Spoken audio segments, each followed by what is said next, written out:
Hey, good evening, everyone. My name is Brian. I'm an alcoholic.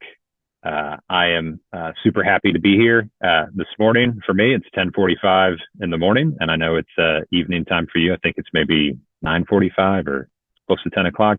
I thank you so much for asking me to speak. I was thinking about this over the last couple of weeks since Karthik sent me an email and asked me to be a part of your Zoom meeting. And again, thank you, Karthik, for doing so. I think this is just such a neat kind of situation where we as alcoholics have an opportunity to meet other alcoholics from across the entire globe. It sounds like this is a pretty regular thing for this group, this AA group, that you invite members of Alcoholics Anonymous from all over the world to come and speak on your meeting. I'm so grateful and appreciative to be one of those. And I just think this is a fantastic time to be alive, a fantastic time to connect with others, no matter where we are. I'll kind of share just real briefly, what I was like, what happened, and what I'm like today as a result of Alcoholics Anonymous. Translate. Yeah thank you. ఆయన చెప్తున్నారండి, ఆయనకి morning అయిందంట, 11:30 అలా దాటి ఉంటుంది ఆయనకి, 10:30. మనకు కూడా 10 అవుద్దేమో అనుకుంటున్నారు. It's 9:16 here exactly PM. So ఆయన ఏమనుకుంటున్నారంటే అదే ఇది చాలా మంచి, చాలా నీట్, చాలా మంచి పరిణామం ఇది జూమ్ మీటింగ్లు వచ్చాక. మన అనుభవం, శక్తి, స్ఫూర్తి ఆ, ప్రపంచాలు వేరే వేరే దేశాల నుంచి వినడానికి వీలవుతుంది. ఆ, ఇంతకుముందు వీలు కాదు. ఆ, ఇది మీ మీటింగ్ కూడా మీరు రెగ్యులర్ గా ఇన్వైట్ చేస్తారనుకుంటాను, ఏ స్పీకర్ ని. బాగుంది ఇది అని మెచ్చుకుంటున్నారండి. Please go ahead Brian. So I'll share a couple bits of experiences I've had attending meetings outside of my home state of Oklahoma.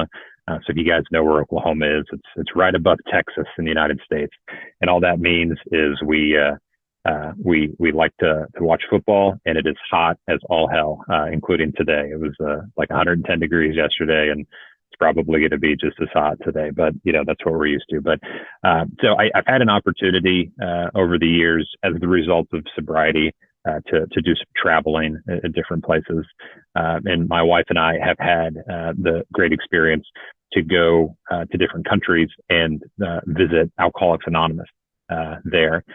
Most recently, we took a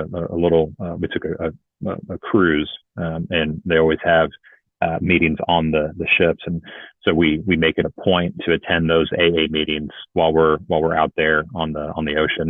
And we got to meet even just 5 people from across the United States, and even though they were strangers, we of course didn't know them prior to meeting them on the ship.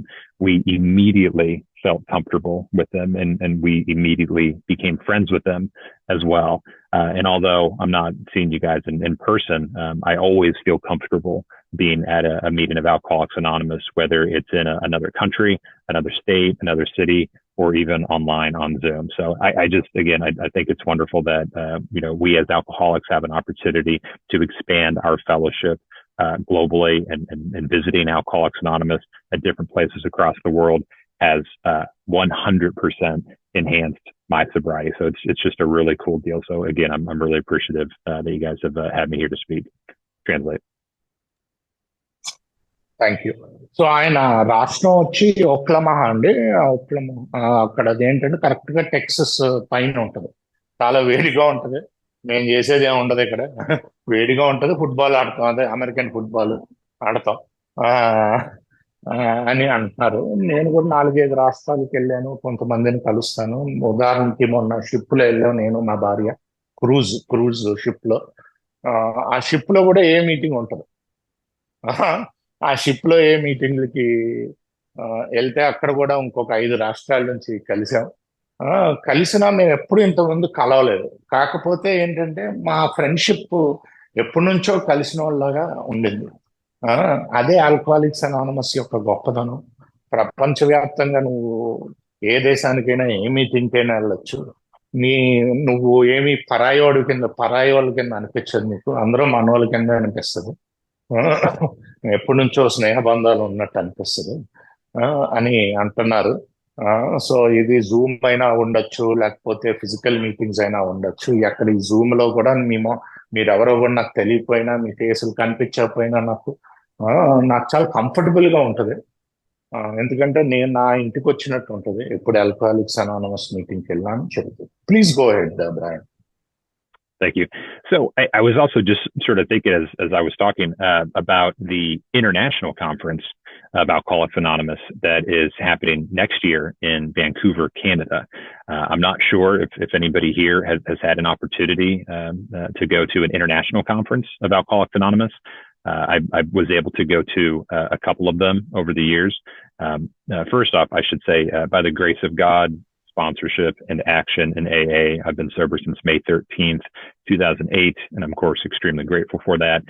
And so what that means is I've had an opportunity to go to 2 different international conferences. I went to the one in 2010 in San Antonio, and I went to the one in 2015 in Atlanta, Georgia.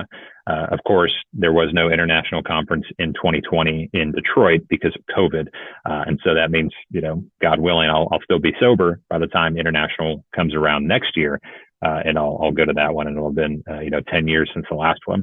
But the reason I mention that is, it's always amazing to me to kind of reflect and think about where my life has come as a result of trying to get sober in AA, 16 years ago.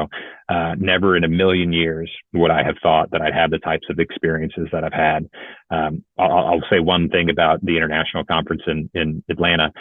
We went to a workshop there that talked about doing AA in remote areas. So AA in places that aren't located in the city and are far out in the country. I'll actually pause. So translate.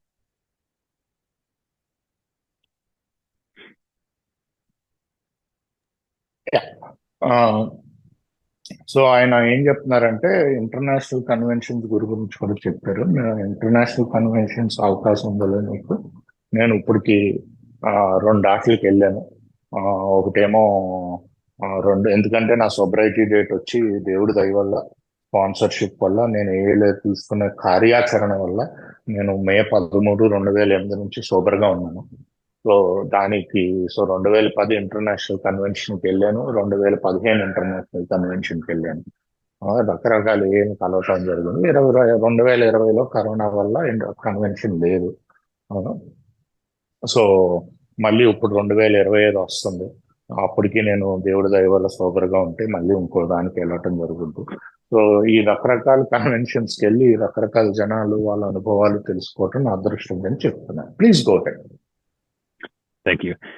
So I live in Oklahoma City, and there's a lot of AA meetings all over the city all the time. I mean, I only have to drive 1 or 2 miles to go to one. And so it's really easy.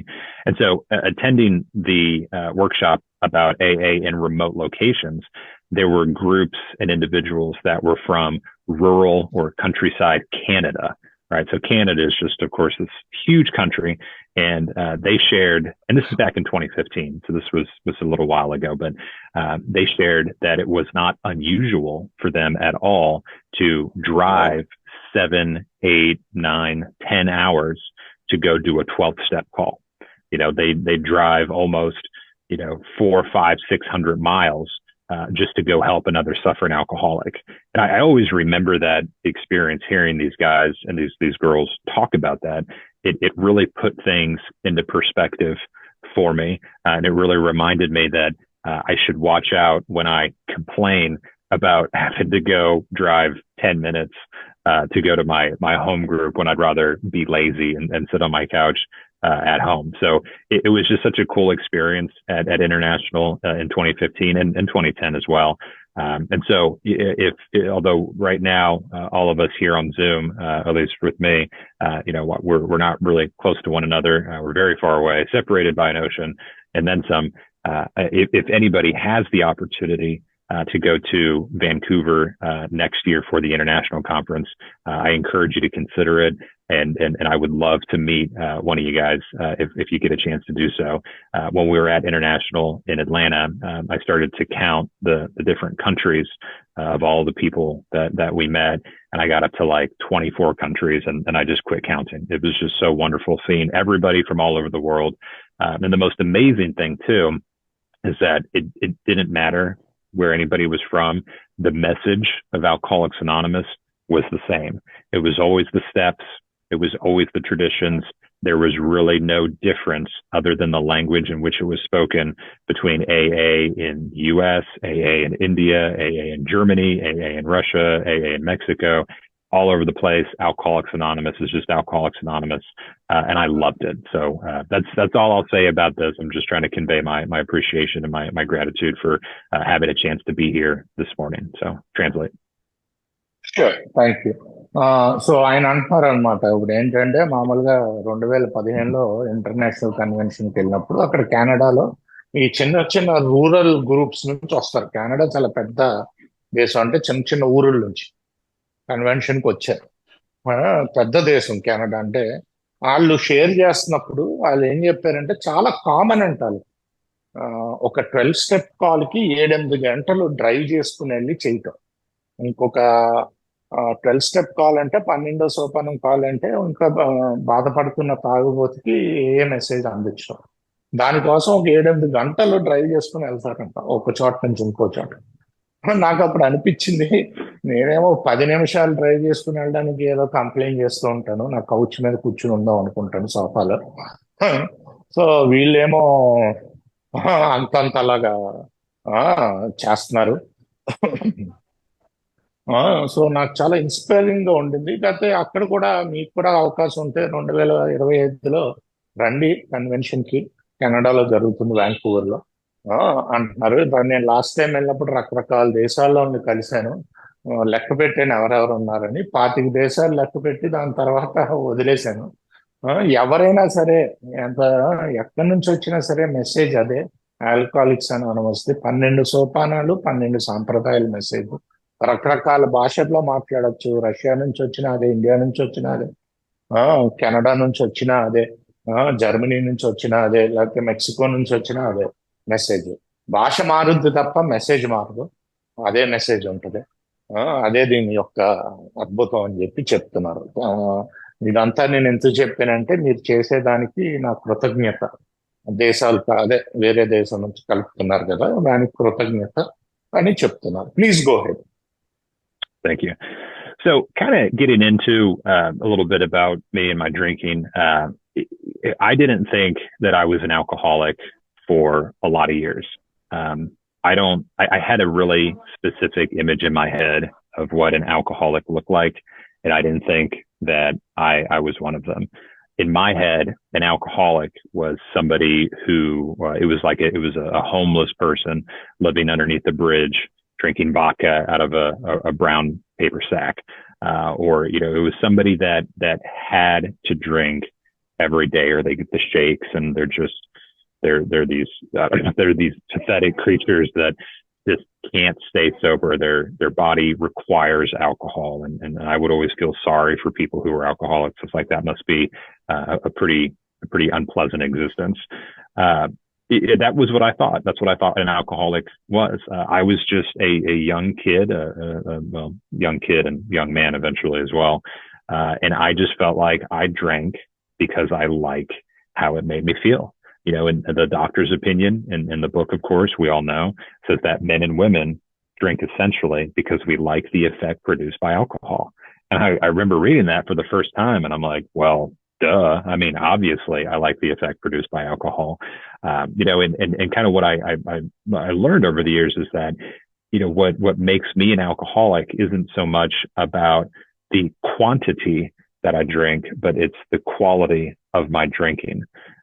And it was something that as my drinking sort of progressed over the years, I began to really, unfortunately, suspect more and more that I potentially could be an alcoholic. Translate. So ఏంటంటే మామూలుగా నేను తాగుబోతుంటే ఎవరు అనుకునేవాడిని అంటే, మామూలుగా road మీద తాగుతూ bridge కింద అది పడుకుంటారు కదా తాగేసి. పేపర్ బ్యాగుల్లో తాగుతారులేండి, ఆ పేపర్ బ్యాగుల్లో మందు బాటిల్ పెట్టుకుని తాగుతారు. అలా తాగి పొద్దున్న సాయంకాలం తాగి అక్కడ బ్రిడ్జిల కింద అది పడుకునేవాళ్ళు అనుకునేవాళ్ళు. ఆ, తాగకపోతే బాగా వణుకులు వచ్చేస్తాయి కదా చేతులు కాళ్ళు, అలాంటి వాళ్ళు అనుకునేవాడిని. పొద్దున్న సాయంకాలం దాకా తాగేవాళ్ళు అనుకున్నాం. ఆ, కాకపోతే నాకు నా దాంట్లో ఏం అర్థమైందంటే అందరూ ఏంటంటే బిగ్ బుక్ లో ఏం రాసి ఉంటుందంటే అసలు ఎందుకు తాగుతాం మనం, ఆ ఎఫెక్ట్ బాగా నచ్చుద్ది మనకి, అందుకు తాగుతాం. ఎవరైనా సరే తాగుడు తాగాక ఆ ఎఫెక్ట్ నచ్చుద్ది. సో ఆ ఎఫెక్ట్ కోసం తాగుతాం. తాగాక నేను ఏంటంటే నా తాగుడు చూసుకుంటే కనుక క్వాంటిటీ కాదు, నేను ఎలా తాగుతున్నాను, నా క్వాలిటీ ఆఫ్ డ్రింకింగ్ ఏంటి. ఉమ్. అంటే నా తాగే విధానం ఎలా ఉంది, అది చూసుకుంటూ వెళ్తే ఎప్పుడు ప్రోగ్రెసివ్ గానే ఉండింది. మెల్లిగా నాకు డౌట్ కూడా వచ్చింది నేను త్రాగబోతున్నానేమో అని చెప్పి అని అంటున్నారు. Please go head. Thank you. So when people would ask me, even early on, I remember one coworker of mine years ago when I was probably 19 or 20. She even asked me, she's like, "You seem to drink a lot. Why do you drink a lot?" And I for some reason that was just like the most ridiculous question that I could ever be asked at that point. And I was like, well, I mean, I drink all the time because it's what I choose to do. I choose to drink like this because I like to party. I like to have fun. I like to get wasted. I like to go to bars. I like to play pool. I like to do all the things that I did when I was drinking. And so when I was kind of describing it to her, I was really emphasizing the fact that I drink the way that I do because I enjoy it and I'm choosing to do it. What I know today, of course, is at some point along the way with my drinking is I did lose the ability to choose, and I lost the ability to control my drinking. I don't know when it happened. I don't know if it happened when I was 14 or 16 or 20, but at some point I no longer became able to control my drinking. And when the doctor's opinion, again, in the book talks about that, they describe an alcoholic as having two primary characteristics. The first thing that makes me an alcoholic is the allergy of the body. And all that means is that once I start drinking, I have very little control over how much I drink, or in my case, what I do. I have difficulty controlling my actions. It's kind of like the call of the wild, right? It's just, I drink alcohol, then the switch just gets flipped in my brain and boom, I'm off and running.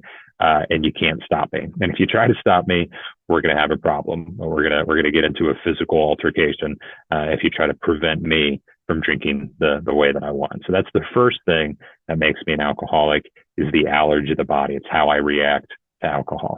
Translate. So నేను ఎప్పుడు నా తాగుడు పెద్దగా problem అనుకోలేదు. నేను 18-19 ఉన్న సంవత్సరాల్లో నాకు ఇంకా గుర్తుంది. నాతో పాటు పనిచేసే ఒక అమ్మాయి అడిగింది, ఎందుకు అంత ఎక్కువ తాగుతావు నువ్వు, అలా ఎందుకు తాగుతావు. నాకు ఇదేం పిచ్చి ప్రశ్న రా అనుకున్నా.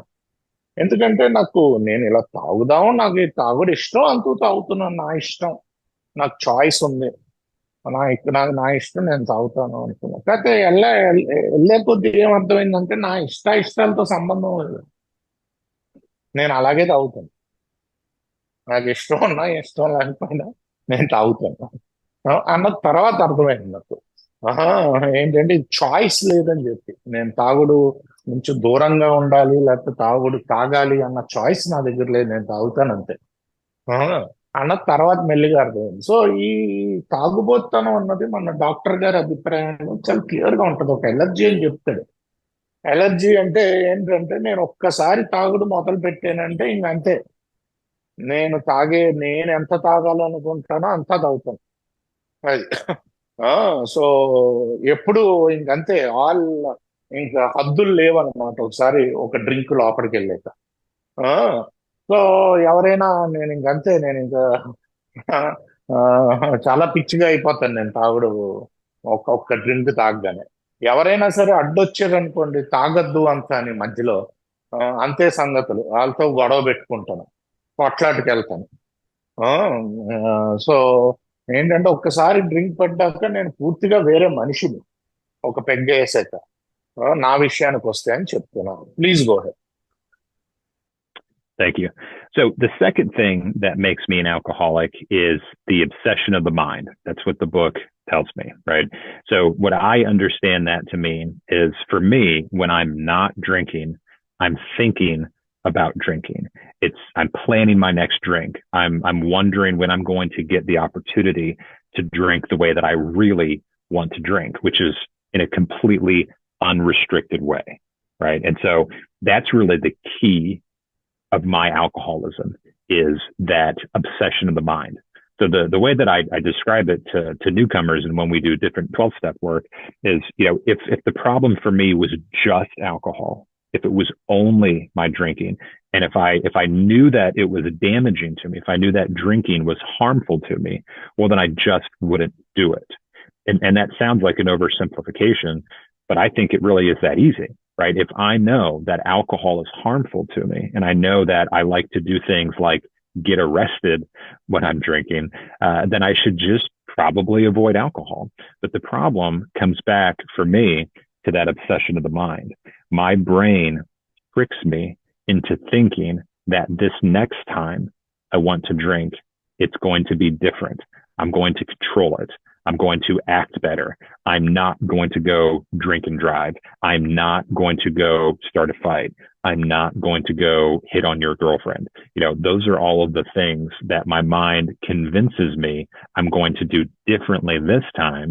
And then I convince myself that it's going to be okay to drink because I don't know, whatever. I'm going to control myself, which is insane. That's insanity, right? Translate.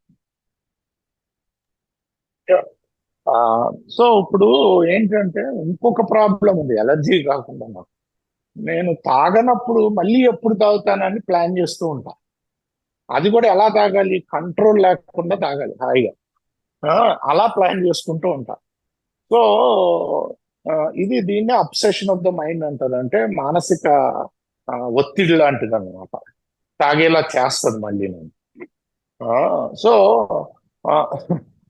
ఇది నా ఎప్పుడు ఏమనుకుంటారంటే ఏంటంటే, ఒకవేళ 12 స్టెప్పులు వర్క్ చేసిన, స్పాన్సీలతో పని చేసిన, ఏమంటారంటే బాబు, ఉత్తి తాగుడే నా ప్రాబ్లం అంటే తాగుడు ఆపేసి ఉండగలుగుతాను, నాకు వద్దు అని చెప్పి.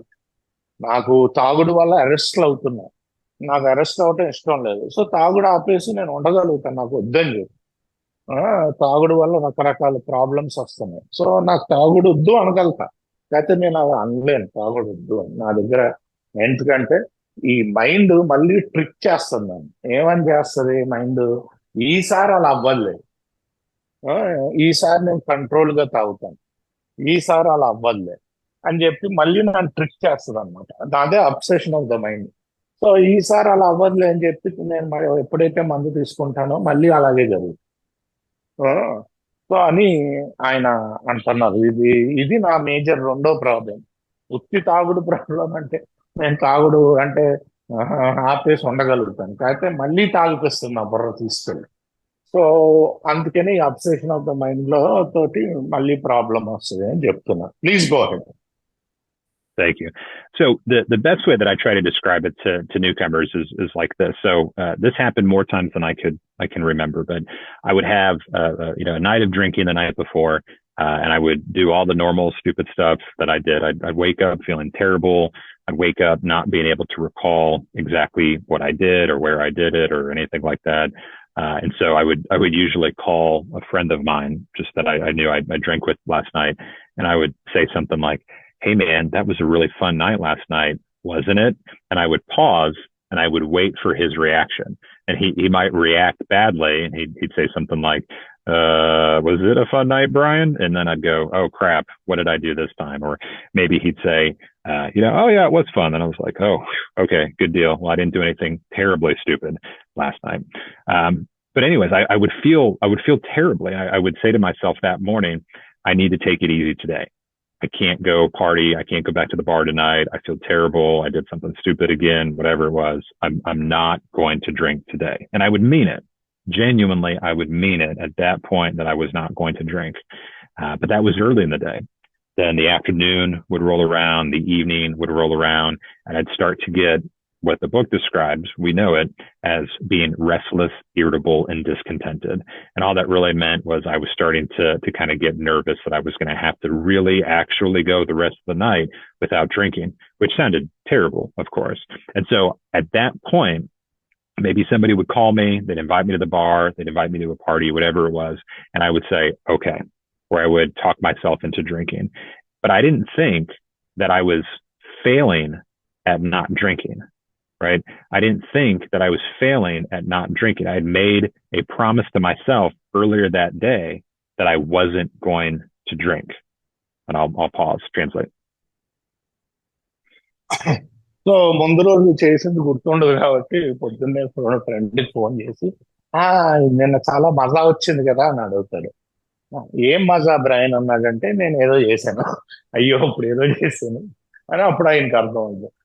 లేదు లేదు అవును కరెక్టే చాలా మజా వచ్చింది అంటే ఆహా ఫోన్లో ఏం చేయలేదు నేను అని నాకు అర్థం అవుతుంది. నా పొద్దున్నే నేను అనుకుంటా ఈ సంఘటన తర్వాత అమ్మ ఈరోజు సచ్చిన మళ్ళీ తాకూడదు అని చెప్పి. ఆ సో అనుకుని నేను ఏం చేస్తాను పొద్దున్న నిజాయితీగానే అనుకుంటా, చాలా నిజాయితీగా అనుకుంటా నేను తాకూడదు అని చెప్పి. కానీ పొద్దున మధ్యాహ్నం అవుద్ది, మధ్యాహ్నం సాయంకాలం అవుతుంది, మెల్లిగా బుర్రలో అది అది పోతుంది. అది జరిగింది, ఎవరో ఒకరు ఫోన్ చేస్తారు తాగుదాం అంటే ఎస్ అంటాం. సో ఏంటంటే నాకు జరిగింది మర్చిపోతున్నాను సాయంకాలానికి. ఆ, మళ్ళీ మళ్ళీ తాగడానికి ఊ కొడుతున్నాను అని చెప్తున్నారు. Please go head. Thank you. So again, I'd made a promise to myself earlier that day that I wasn't going to drink. Now it's the afternoon, it's the evening, and I have a good reason to drink after all.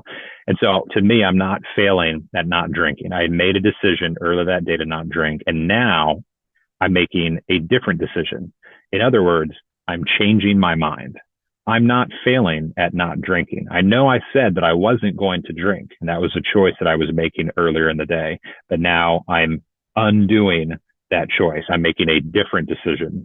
More information has been made available to me, and now I'm deciding to drink. And that sounds ridiculous, right? When I describe it like that, it sounds ridiculous. I'm justifying and rationalizing to myself that even though I said I wasn't going to drink, well, now here's a good reason why I want to. That's insane. Like, that's crazy people talk. You know, that doesn't make any kind of sense. And I'm obviously fooling myself if I were to say that I was making my own choice to drink. But that's how my alcoholism worked. You know, that's what I understand today makes me an alcoholic. And that situation that I described, that changing my mind, that happened, I mean, dozens and dozens and dozens, or probably hundreds of times over the years before I found AA. You know, and before I found AA, life got really bad. Of course, it got really dark. It got really scary. I do think about, I was even just talking to my wife about it last night because she's an Alcoholics Anonymous as well. And it just, I had several moments of gratitude throughout this last week where I was appreciative for, well, frankly, just kind of surviving the drinking that I did kind of there at the end. So, you know, that's the part that makes me an alcoholic more, I think, than the allergy of the body, is that obsession of the mind. So all of that means, kind of summarizing and then moving on to the next part. But yeah, that means for me, my problem centers in my brain. My problem centers in my mind. And so that's where I have to address the problem. And that, thank God for AA, that's where the steps in my higher power finally come into place. Translate. Sure. So ఏంటంటే పొద్దున్న నేను చాలా పొద్దున్నే చాలా మంచి ఏంటంటే చాలా బలమైన నిర్ణయం తీసుకున్నా, ఈ రోజు తాకూడదు అని చెప్పి. కాకపోతే సాయంకాలానికి ఆ నిర్ణయం మారిపోయింది. ఇదే పిచ్ అంటారు, ఇన్సానిటీ. సాయంకాలానికి మారిపోద్ది ఆ నిర్ణయం. పొద్దున్న తీసుకున్నాను నిర్ణయం.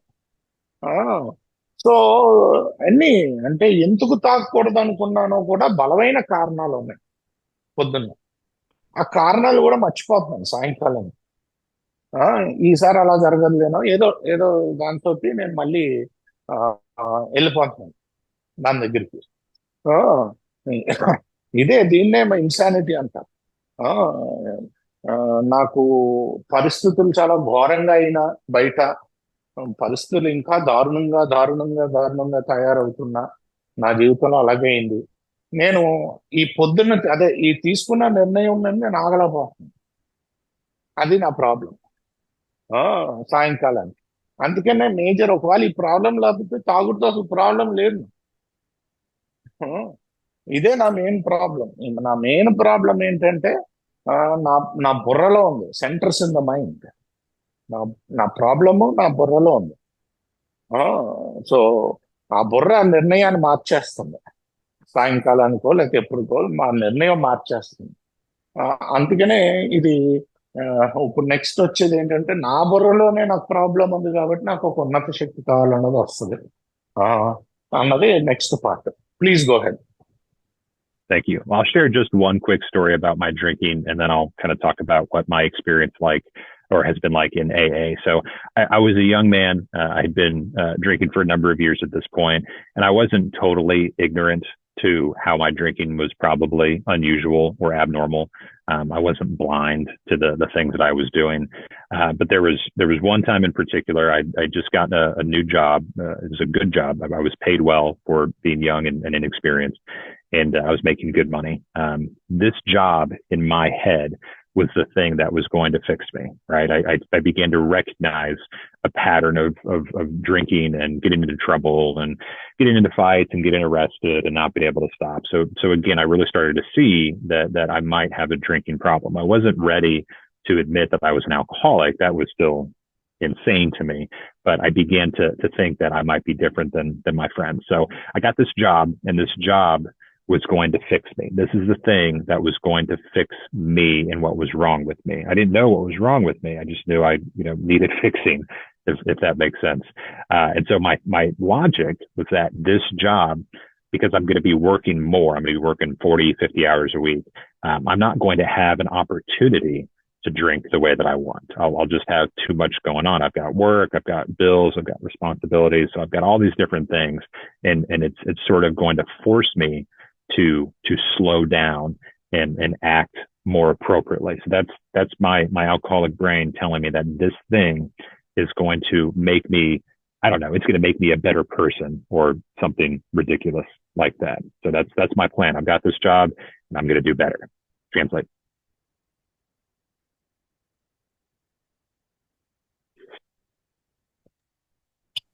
Thank you. సో ఏంటంటే ఈయన అప్పటికే అరెస్ట్లు అవుతున్నారు, గొడవలు అవుతున్నాయి, జీవితం అస్తవ్యస్తం అవుతుంది, అన్నీ అవుతున్నాయి. ఇలాంటి సమయంలో ఒక జాబ్ వచ్చింది. ఈయన ఏమనుకున్నారంటే ఆ జాబ్ నన్ను ఫిక్స్ చేస్తుంది ఈ సమస్యలన్నింటికి. అప్పటికే ఏంటంటే నాకు అర్థమైంది ఏంటంటే తాగుడుతో ఏదో ప్రాబ్లం ఉంది. త్రాగుబోతుంటే మటుకు అబ్బో అది ఇంకా చాలా దూరంలో ఉంది. తాగుడితే ఏదో కొంచెం ప్రాబ్లం ఉంది. నా ఫ్రెండ్స్ కంటే నేను కొంచెం వేరేగా తాగుతున్నాను, నాకున్న ఫ్రెండ్స్ కంటే కానీ అనుకున్నాను. కానీ నేను తాగుబోతాను మటుకు ఇంకా చాలా దూరంలో, అసలు ఒప్పుకోవడానికి చాలా దూరంలో. సో ఇలాంటి సమయంలో ఏమైందంటే ఆ ఆ, ఆ జాబ్ వచ్చింది. ఈ జాబ్ ఏంటంటే 40-50 గంటలు పనిచేయాలి వారానికి. సో అంత బిజీగా ఉంటాను కదా, నాకు తాగుడు ఇంక నేను చేయను. ఫోర్స్ చేస్తుంది ఈ జాబ్ చేస్తే నేను తాగను. ఎందుకంటే చాలా బిజీగా ఉంటాను, ఖాళీగా ఉండను. నాకు బోల్డ్ బిల్స్ ఉన్నాయి, చాలా బా ఆ? చాలా బాధ్యతలు ఉన్నాయి. సో ఏంటంటే ఆ, చాలా బిజీగా ఉంటాను అని చెప్పి నాకు అది నన్ను ఫిక్స్ చేస్తుంది అని నేను అనుకున్నాను. Please go head. Thanks. So I'm on my way to work one day at this job that's going to fix me. And I decided to stop by a restaurant where a girl I was dating at the time was working. I think I was maybe 20. So I wasn't old enough to drink, but I knew that she would serve me alcohol. So I go there to where she's working, and I decide I'm going to have, just I'm going to say hi. I'm going to have one beer before I go to work, because that sounds nice. Just kind of go and relax. So I have one beer, look at my watch. Okay, I still got more time. Let me have a second beer. Okay, so I finished the second beer. I looked down at my watch. I'm like, okay, I got time for one more quick beer, but then I got to go. Got to get to work. This is important. This is my job that's going to fix me. I got to go. I can have one more beer. So then I looked down, I finished the third beer, looked down at my watch. I'm like, okay, I'm doing some math in my head. okay, if I have one more beer, then I'll have time to get to work and I'll only be like 10 minutes late, and they give you a grace period before you're actually late and in trouble. So this will be okay. I'll have my fourth beer. So I drink that. And after that beer, my thoughts changed. I'm like, I'm not going to work today. I'm just going to get drunk. And this is the middle of the afternoon. So I call a friend of mine. I tell him to come up and join me. We're going to get drunk. I don't remember a whole lot more after that. I started to take shots. I remember blacking out. I remember getting thrown out of the restaurant. I remember the girl I was dating at the time, I remember her crying. I never saw her again. Then the next thing I know, it's like 11 o'clock at night. So it's 8 hours later. I'm at my friend's house who lived 45 minutes away from where I was at. I'm passed out on his windowsill there in his living room, and my car's parked in his backyard. I have no memory at all of having gotten there. I don't remember what he said when I got there because I was blacked out. But needless to say, when he finally woke up, he was not happy with me at all. And I always like sharing that story just because it's a perfect example of my drinking. I went in just to say hi to a girl before work, and I was only going to have one beer, and I meant that. I was serious about having just one beer because I got to go to work. And then all of a sudden that allergy of the body kicks in, and I'm calling into work. I'm driving blacked out. I'm passed out at my friend's house. We broke up. I mean, it was just a disaster. And all I wanted to do was have one beer. So that's, to me, just embodies my drinking perfectly. Translate. Sure. So ఇప్పుడు ఈయన ఏమంటున్నారంటే ఉదాహరణ ఇచ్చారు. ఇప్పుడు ఈ job ఏదైతే ఉందో నన్ను ఫిక్స్ చేయాలిగా, ఈ ఉద్యోగం నన్ను బాగు చేయాలి, ఎందుకంటే చాలా బిజీగా ఉండాలి కాబట్టి. ఏమైందంటే ఒక రోజు పనికి ముందు అప్పుడులోనే నేను ఒక అమ్మాయిని డేట్ చేసేవాడిని. ఆ అమ్మాయిని కలవడానికి ఒక రెస్టారెంట్కి వెళ్ళాను. ఇంకా సరే ఒక్క బియర్ తాగుదాంలే, ఎలాగో గర్ల్ ఫ్రెండ్ కలుస్తున్నాం కదా అనుకుని ఓ బియర్ తాగాను. సరేలే ఇంకా టైం ఉంది కదా వర్క్కి వెళ్ళడానికి, ఇంకో బియర్ తాగుదాంలే అని చెప్పి ఇంకో బియర్ తాగాను. దాని తర్వాత నా బుర్రలో క్యాలిక్యులేషన్స్ మొదలైనవి.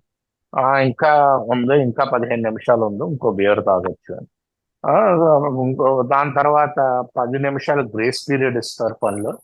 సరేలే ఇంకోటి తాగుదాం అని చెప్పి ఇంకోటి తాగాను. దాని తర్వాత ఏంటంటే నాకు నన్ను ఆ రెస్టారెంట్ నుంచి బయటికి తోసేసేదాకా నేను అలాంటి తాగుడు తాగాను అక్కడ, షార్ట్స్ అన్ని. దాని తర్వాత ఎన్ని తాగాక ఏంటంటే ఆ రోజు మా గర్ల్ ఫ్రెండ్ ఏమో ఏడవటం, నేను దాని తర్వాత చూడలేదు అనుకోండి, రెస్టారెంట్ నుంచి బయటికి తోసేయటం.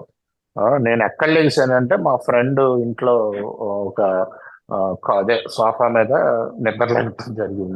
చూస్తేనేమో నా కారు వాళ్ళ వెనకాల బ్యాక్ యార్డ్ లో పార్క్ చేసి ఉంది. నేను అక్కడికి ఎలా వచ్చానో తెలియదు నాకు. ఇవన్నీ దాని తర్వాత రోజు తెలిసింది. ఆ, ఏంటంటే ఆ ఒక్క బియర్ తాగటంతో నా ఎలర్జీ కిక్కింగ్ అయింది. నా ఎలర్జీ కిక్కింగ్ అయి ఫుల్గా తాగింది. అది నేను రకరకాల క్యాలిక్యులేషన్ వేసుకున్నా, మైండ్ లో ఏం లేదు, వరుస తాగుతూనే ఉన్నా. ఫైనల్ గా రెస్టారెంట్ లోంచి బయటికి చూస్తారు నేను చేసే వాళ్ళకి. నేను ఎలా వచ్చానో మా ఫ్రెండ్ ఇంటికి తెలియదు, నేను అక్కడ ఎందుకు పడి ఉన్నానో తెలియదు.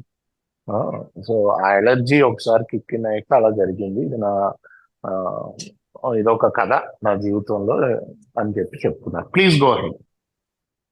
Thank you. So that was just one situation, one example of the allergy of the body and the obsession of the mind for me. As probably was the case with most of you, I could talk for hours with all the different things that I did and all the dumb stuff that I got into while drinking. I've been arrested a bunch. I've been arrested twice in one day. I never got arrested sober, and I didn't get arrested every time I got drunk, but every time I'd been arrested, I was drinking, right? So it's something that apparently I like to do is get arrested. I passed out naked in a women's bathroom at a hotel I wasn't staying at. I've wrecked cars. I've lost jobs. I've gotten into fights. Friends have died. I've disappointed loved ones. I mean, the list is just a mile long of all the dumb things that I did as a result of my drinking. And kind of near the end of the drinking as well, or let me say it like this, throughout my drinking, I never really fully tried to quit. I just wanted to control my drinking. The idea of never drinking again was terrifying to me. I did not like who I was as a person. I did not like who I was internally. being drunk helped with that. It helped quiet the anxiety. It helped quiet the voices. It helped me to tolerate living with you, with everybody else on this planet, other people. It was something that it was my answer. It was my favorite thing. It was my solution. So again, the idea of ceasing drinking for the rest of my life was absolutely horrifying to me. I could not imagine my life without alcohol. And the book talks about that, right? The book talks about not being able to imagine life with alcohol and not being able to picture life without alcohol. And that's a very bad place to be for somebody like me. It's a very scary place to be. Translate. So ఏమి పరిణామాలు ఏమొచ్చినాయి అంటే పెద్ద లిస్టే ఉంది నాకు పరిణామాలు ఏముందిలేండి. మొత్తం ఏంటంటే పరిణామాలు ఏం లేదు, ఎన్నోసార్లు అరెస్ట్ అయ్యాను, ఎన్నోసార్లు కార్లు గుద్దేశాను, ఎన్నో మానవ సంబంధాలు తెగిపోయినాయి, చాలా మందిని డిసప్పాయింట్ చేశాను, నిరాశకి గురి చేశాను నా దగ్గర వాళ్ళని. ఇవన్నీ ఎన్నో జాబులు పోయినాయి.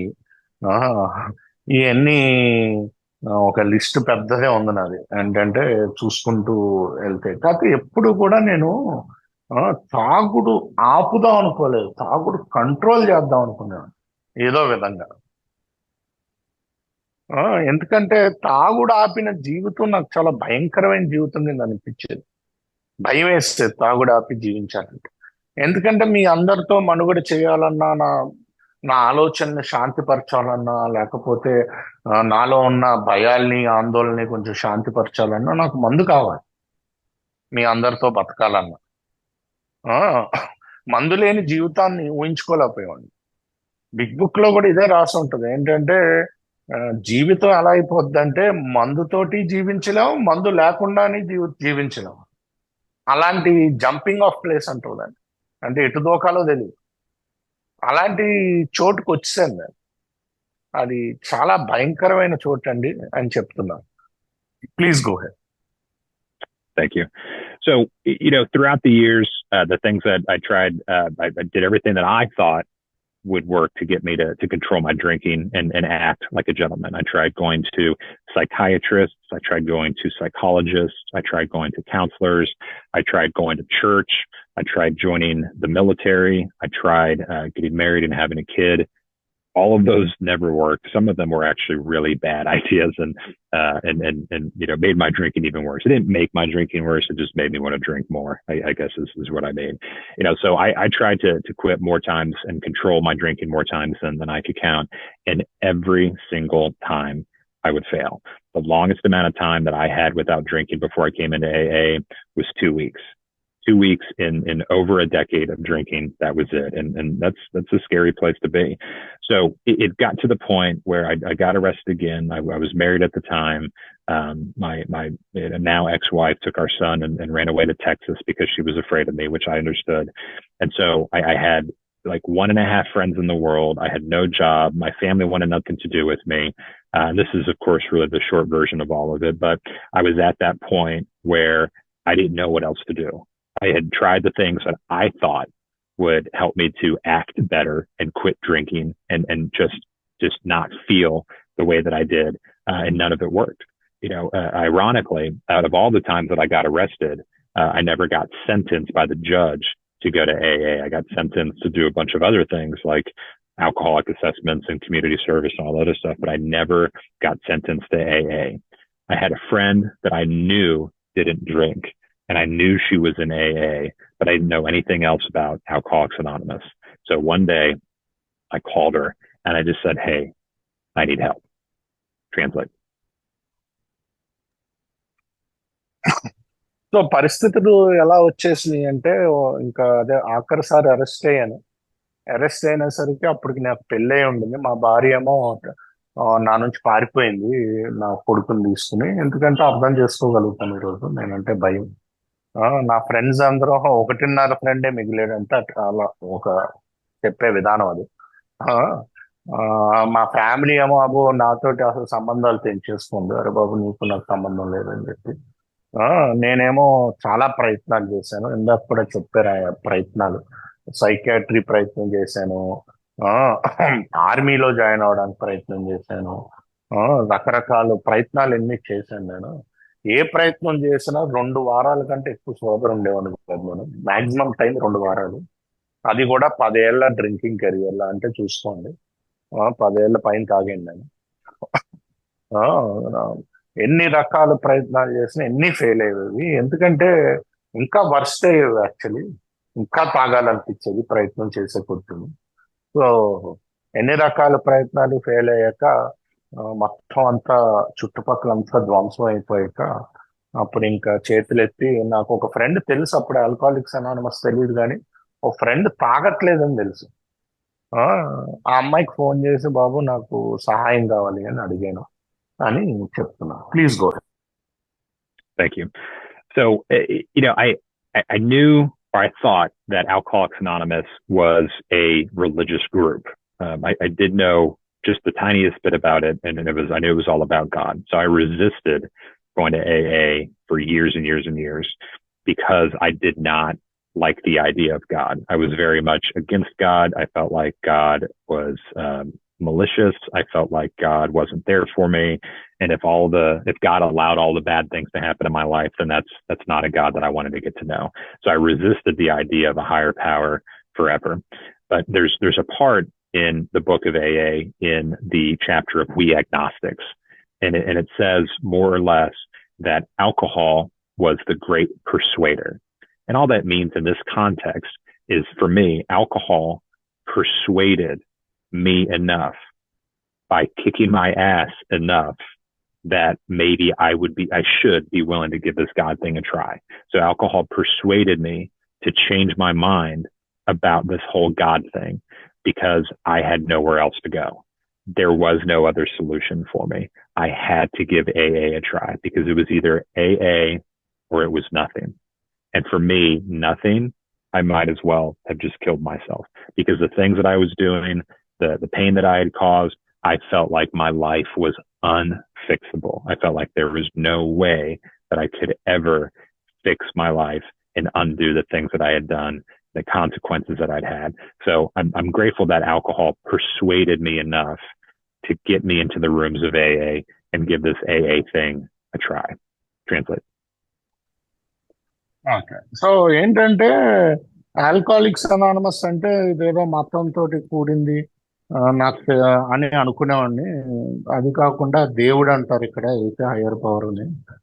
నాకు దేవుడు అంటే చాలా చిరాకుగా ఉండేది. ఎందుకంటే నాకు దేవుడు అంటే ఇదంతా ఎన్ని కష్టాలు ఎందుకు వస్తాయి దేవుడు ఉంటే, దేవుడు ఉంటే ఇవన్నీ ఎందుకు జరుగుతాయి నా జీవితంలో అని చాలా దేవుడి మీద కొంచెం ద్వేషంతో ఉండేవాడిని. సో చాలా ఏళ్ళు నేను దేవుడు అన్న టాపిక్ ని నేను అవాయిడ్ చేశాను. చాలా ఏళ్ళు నేను దేవుడు అన్న టాపిక్ ని అసలు, అందుకనే ఆల్కహాలిక్స్ అనానిమస్ చాలా కాలం అవాయిడ్ చేశాను. కాకపోతే మన వియగ్నాసిక్ అంటే దేవుడి మీద ఉన్న నమ్మకం లేని వాళ్ళు ఆ చాప్టర్ లో ఉంటది ఏంటంటే, ఆల్కహాల్ వాజ్ అ గ్రేట్ పర్స్యూడర్. అంటే త్రాగుడు నన్ను ఎలాంటి పరిస్థితులు తీసుకొచ్చింది అంటే, సచ్చినట్టు అసలు ఏంటి దేవుడు ఒకసారి ట్రై చేసి చూద్దాం అన్న పరిస్థితులకి తీసుకొచ్చింది. అప్పుడు దాకా నన్ను కొడుతూనే ఉంది ఆల్కహాలిక్స్ అనానిమస్ ట్రై చేసేదాకా. సో అలాంటి పరిస్థితులకి నన్ను తీసుకొచ్చింది. సో ఇదేంటో ట్రై చేద్దాం, ఇంకా గత్యంతరం లేక వచ్చాను అనుకోండి అన్నట్టు చెప్తున్నారు. Please go head. Thank you. I will try to end my talk here in about 10 more minutes. So I'm definitely watching the clock. So thank you guys. So, I ended up going to an AA meeting, my very first one, and I met a man who would eventually become my sponsor. And by the grace of God, he's actually still my sponsor today, over 16 years later. And he said something to me that was very impactful to me. He didn't talk about his drinking. He didn't talk about anything right away. He just promised me that if I wanted to, I don't ever have to drink again, that I don't have to feel the way that I feel ever again if I don't want to. All I have to do is just do the things that he asks of me. And at that point in my life, when I was feeling somewhat suicidal, a promise like that was very powerful. And I believed him. I believed that he might actually be able to help me. And the reason I believed that is because he eventually did begin to talk about his drinking. I mentioned I tried to do all those different things to stop on my own: psychiatrist, psychologist, medicine, counselors, church, all that stuff. And it wasn't as though those people didn't want to help me, but I just didn't feel like they understood. They just didn't understand what it was like to be me. If you knew what was going on in my life, if you knew what was going on in my head, you'd drink too. But this guy, he described what his drinking was like and all the fights that he'd been in and all the times he'd gotten arrested and all of the jobs that he'd lost and all the family that he disappointed. And his drinking and his thinking, especially, it sounded a whole lot like my drinking and my thinking and my actions. So I felt for the first time like the people in Alcoholics Anonymous were my people. I felt like they actually understood what it was like to be me. And because of that, I, for the first time, had hope that there might actually be a way that I could quit drinking for good. That's the magic, guys, of Alcoholics Anonymous. That's the magic of AA, is that relatability, that identification. I identified with the people in AA because of the things that they shared. And that, and I know I'm repeating myself, but that is magical. That's why AA works as well as it does. Translate. So నేను alcoholics anonymous వచ్చాక ఒక sponsor, అదే ఒక వ్యక్తిని కలవటం జరిగింది. ఆ రోజు స్పాన్సర్ కింద అయ్యారు ఆయన. ఆ రోజు నుంచి ఈ రోజు వరకు ఆయనే ఉన్నారు స్పాన్సర్ గా. ఆయన ఒకటే చెప్పాడు ఏంటంటే, ఏమి అసలు తాగుడు గురించి మాట్లాడలేదు ఆయన. ఒకటే చెప్పాడు, నీకు తాగాల్సిన అవసరం రాదు. ఎందుకంటే నువ్వు తాగనప్పుడు ఎలాగ ఫీల్ అవుతావో ఆ ఫీలింగ్ ఫీల్ అవ్వాల్సిన అవసరం ఉండదు. నేను చెప్పినట్టు చేసుకుంటూ వెళ్ళిపోతున్నాను అని ఆయన చాలా క్లియర్ గా చెప్పడం జరిగింది. దాని తర్వాత చెప్పాడు తాగుడు గురించి ఆయన. ఏమనంటే, నేను ఎలా తాగాను, నా అరెస్టులు, నా అదే జాబులు పోవటం, లేకపోతే నా వేరే అదే మొత్తం జీవితంలో జరిగిన పరిణామాలన్నీ చెప్పుకొచ్చాడు. నేను ఎలా తాగేవాడో చెప్పుకొచ్చాడు. ఆయన నాలాగే తాగేవాడు, సేమ్. ఆ కనెక్షన్ అండి ఈ ఆల్కహాలిక్స్ అనానమస్ లో ఉండే మ్యాజిక్. ఆ రోజు నుంచి నాకు ఆల్కహాలిక్స్ అనానమస్ నా వాళ్ళు అనిపించటం మొదలుపెట్టింది.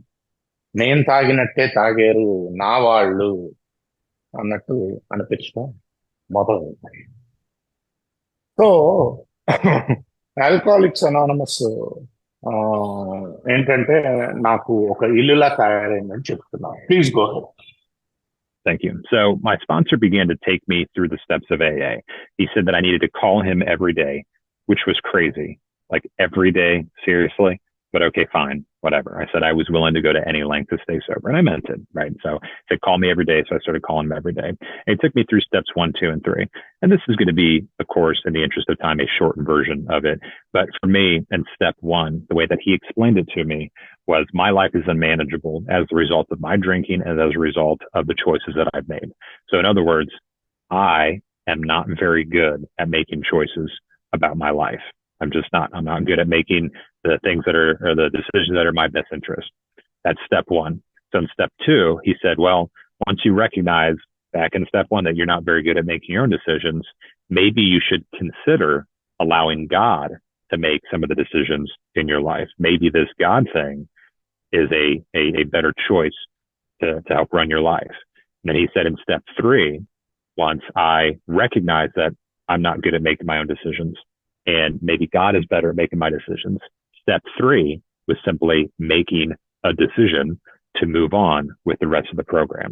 So in other words, I suck, God doesn't, let's try it. That's how he explained steps 1, 2, and 3 to me. And because I did not want to believe in God, and because I never had a relationship with God, I don't think there was anything else that he could have said that would have made sense to me and given me an option to actually try this AA thing. So I was like, okay, I'm not so sure about it, but I'm willing to give it a try. And so that was how he kind of took me through the first 3 steps and began my journey in Alcoholics Anonymous. Translate. మొదటి 3 సోపానాలు ఎలా చేయించారంటే, మొత్తం నా అస్తవ్యస్తత ఎందుకు, నా త్రాగాను, అది కాకుండా నేను తీసుకునే నిర్ణయాల వల్ల నా జీవితం అంతా అస్తవ్యస్తత అయింది. సో ఆయన చాలా క్లియర్ గా చెప్పాడు. ఏంటంటే నువ్వు తీసుకునే నిర్ణయాలు తప్పురా బాబు, దానివల్లే నీ జీవితం అస్తవ్యస్తమైంది. ఆ ఈ తాగుడు ఎలాగో ఈ ఎలర్జీ అబ్సెషన్ గురించి అన్ని చెప్పాడు. ఆ దాని తర్వాత జీవితం అస్తవ్యస్తత ఎందుకంటే తాగుడు ఒక కారణం ఉండొచ్చు, కాకపోతే నేను తీసుకునే నిర్ణయాలు కూడా తప్పు. సో నీ నిర్ణయాలు తప్పు కాబట్టి ఆ, నువ్వు నిర్ణయాలు ఏంటంటే నీ నిర్ణయాలు తప్పు కాబట్టి నిర్ణయాలు సరి చేసుకోవాలి. దాని తర్వాత రెండో సోపానం ఏంటంటే ఆ, నువ్వు ఆ, అదే నీకు ఉన్నత శక్తి నిర్ణయాలను నువ్వు ఫాలో అవ్వాలి, గాడ్స్ విల్. దానికి ఏంటి మూడో సోపానానికి వస్తావు. నా జీవితాన్ని మూడో సోపానానికి ఒకటే చెప్పాడు, మిగతా సోపానాలు చేయటమే మూడో సోపానం యొక్క ప్రధాన సూచన. సో మూడో సోపానం ఏం లేదు, మిగతా సోపానం చేయాలి, అది మూడో సోపానం అంటూ ఆయన చాలా క్లియర్ గా మూడు సోపానాలు ఇలా క్లియర్ గా చెప్పడం జరిగింది నాకు అంటున్నారు. Please go head. Thank you. So we did my fifth step together. He had me write down a list of everybody that I was angry at, which was probably my favorite step. And he told me to write down why I was upset at them. And we went through it. I thought he was going to point out how much the world had wronged me and how bad I'd had it through no fault of my own. But of course, that was ridiculous. That didn't happen. He showed me through all of my resentments, every single one of them, why all of them were my fault. And that sounded like a terrible thing to me at the time. But what I know today is that there's freedom in the fifth step. There's freedom to recognize that I am the problem, that even sometimes just how I react to others causes them to step on my toes and retaliate, just like the book says. So because of that, because I was freed from those resentments, that just meant that I was able to continue to work the steps like 6 and 7 and identify where those defects of character of mine caused me to be resentful towards others and caused me to rub everybody the wrong way. So again, there was freedom in the fifth step for me. And then he told me to write down a list of everybody that I'd harmed. And that list was a mile long, of course. And he had me start making those amends. And the way that he explained step 9 to me is that we're not going to these people and saying sorry. People know that we're sorry. We've been sorry people our entire lives. But instead, we're going there to correct the things that we have done. We're going there to right the wrongs of our past and clean up our side of the street, whatever that might look like. That was a completely new idea and new concept for me. I'd never done anything like that before, but I said I was willing to do it, and I did. I made amends to my parents. I made amends to friends. I made amends to my ex-in-laws for my previous marriage. I made amends to everybody that I had wronged and got through almost the entirety of my list. And just like what the book talks about, on the other side of that, I knew a new freedom. I found that peace and serenity, right? When the book talks about the promises, it's the 9-step promises that they're talking about, although there are promises throughout the book too. But at the other side of it, I found even deeper freedom through an even deeper level of surrender with my higher power. And that really went with step 9 was when my life actually began to really meaningfully change. Translate. So దీని తర్వాత నా 5వ సోపానం 4వ సోపానం చేయటం జరిగింది. ఎవరెవరైతే కోపంగా ఉన్నారో భయాలు, లైంగిక ఇన్వెంటరీ రాసుకుని రమ్మన్నారు. ఇది ఎవరెవరైతే కోపాల మీద ఉన్నారో అంటే క్రోధంతో కూడిన ఆవేశం, రిజన్మెంట్స్ అంటారు, అది నా ఫేవరెట్. అది పెద్ద లిస్ట్ రాసుకుని వెళ్ళాను. వెళ్తే నేను ప్రతి చోట కూడా నేనేదో చేస్తేనే అవతల వాళ్ళు రియాక్ట్ అయ్యారు. నేను చేసిన దానికే అవతల రియాక్ట్ అవుతున్నారు. అందరూ మన పుస్తకంలో రాసినట్టే నేను అందరినీ పాదాల మీద తొక్కుతాను, వాళ్ళు తిరిగి ఏదో ఒకటి చేస్తారు. నేను సో ప్రతి దాంట్లో నా తప్పులే ఉంది. ఏ రిజన్మెంట్ లో కూడా నా తప్పు లేకుండా లేదు. సో దాంతో నాకు ఏమైందంటే రిజన్మెంట్ నుంచి స్వేచ్ఛ వచ్చింది, చాలా స్వేచ్ఛ వచ్చింది రిజన్మెంట్ నుంచి. నా తప్పు కూడా ఉందని నా తప్పులు నేను చూసుకున్నాను. దాని తర్వాత 6, 7 సోపానాల్లో ఈ తప్పులు ఎందుకు చేస్తున్నావు, క్యారెక్టర్ డిఫెక్ట్స్, నువ్వు ఎందుకు ఇలాగా రియాక్ట్ అవుతున్నావు అన్నది చూసుకుని మొత్తం లిస్ట్ రాసుకుని రమ్మన్నాడు. ఆ లిస్ట్ అంతా దేవుడికి అప్పచెప్పమని 6, 7లో చెప్పాడు. దాని తర్వాత అమెండ్స్ లిస్ట్, ఎవరెవరికైతే హాని చేస్తున్నావు జీవితంలో మొత్తం ఆ లిస్ట్ కూడా ఒక మైల్ ఉండిందంట. ఆ లిస్ట్ కూడా రాసుకుని రమ్మన్నాడు. ఆ లిస్ట్ కూడా రాసుకుని రమ్మని వెళ్ళి అమెండ్స్ చేయమన్నాడు. అంటే వెళ్ళి సారీ చెప్పటం కాదురా, జీవితాంతం సారీలే చెప్తాం మనం. సారీ చెప్పటం అమెండ్ కాదు. వెళ్ళి అది ఎలా సరి చెయ్యాలి అన్నది వాళ్ళని అడుగు. ఆ ఆ పని చెయ్యి. నువ్వు అమెండ్ అంటే సరి చేయటము, నేను తప్పు చేశానని చెప్పి సరి చేయటము. ఆ, వాళ్ళందరికీ తెలుసు నువ్వు సారీగా ఉన్నావని. లేకపోతే సరే ఎలా చేస్తావు అన్నది చూసుకో. ఇది ఎప్పుడు నేను చూడలేదు నా జీవితంలో. కాకపోతే నేను ఆ, మొదటిసారి విల్లింగ్ గా ఉన్నాను, చేయడానికి ఇష్టపడ్డాను.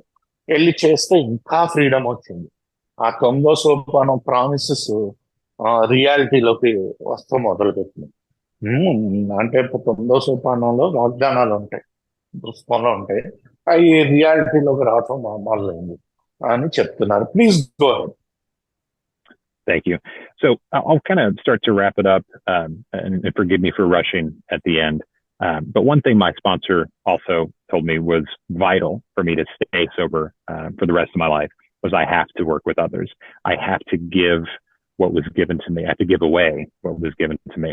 And that means those are the things that I still have to do today. I have to do 12-step work. I have to go to treatment centers. I have to go to detox centers. I have to go to hospitals. I have to sponsor guys. For me personally, I'm involved in general service, which means that I serve the fellowship in however whatever way they ask me to do it. I have to be of service. I have to give of myself. I have to be unselfish. And when I do these things, when I work the steps, when I continue to give it away, when I sponsor guys, when I make amends, when I take my own inventory, when I pray, when I do all of these things, that helps to strengthen that spiritual experience and that spiritual relationship that I have with my higher power. That's what my sponsor told me, that I have to do these things consistently forever. It's a way of life. He told me that if I put Alcoholics Anonymous first in my life, ahead of everything else, ahead of my family, ahead of my kids, ahead of everything, because I don't have those things. I don't have my sobriety. So I have to put AA first. And if I put AA first, then everything else in my life will be first class. That's been my experience so far. I've had continuous sobriety since I came in 2008. My wife has been sober longer than I have. We've got two great kids who are 17 and 18 years old. I've got a great relationship with them. I've been consistently employed for 16 years, which is crazy as well. I have a wonderful community of friends. I have a great relationship with my dad today. My mom passed away in sobriety, and I was able to be there because of Alcoholics Anonymous. So, I think what I'm trying to say, just to finish up and stop talking, that the only reason that I'm here today is Alcoholics Anonymous. The only reason that I have the happiness that I have today is because of Alcoholics Anonymous. I'm extraordinarily grateful for the gifts of AA and the gifts that sobriety has given me. The good news today is that the answer today is the same as it was when I came into AA 16 years ago. And it's three things. It's trust God, clean house, help others. If I do those three things, I've got a pretty good chance. So thank you all again for asking me to speak. Thank you for having me at your AA meeting. And maybe, who knows, maybe I'll get a chance to meet some of you if you have an opportunity to go to international next year. So thank you again. That's all I've got. Translate.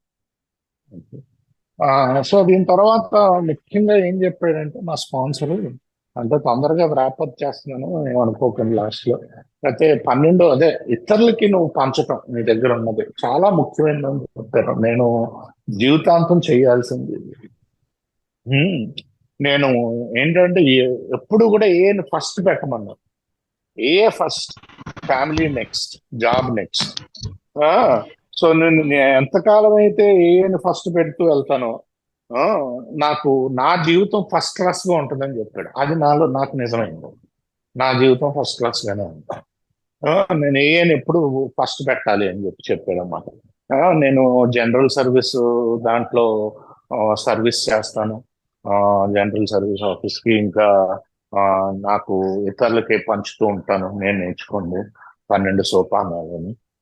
So ఇలా చేసుకుంటూ వెళ్తూ ఉంటే ఎప్పటికప్పుడు inventory తీసుకోవటం, amends చేయటం, ఎప్పటికప్పుడు ఇలాగా చేసుకుంటూ వెళ్తూ ఉంటే నా జీవితం ఫస్ట్ క్లాస్ గానే ఉంది అంటారు. నా నాన్నగారితో నా రిలేషన్ ఎంతో మారింది, ఇప్పుడు ప్రేమ పూరితంగా ఉంది అంటారు.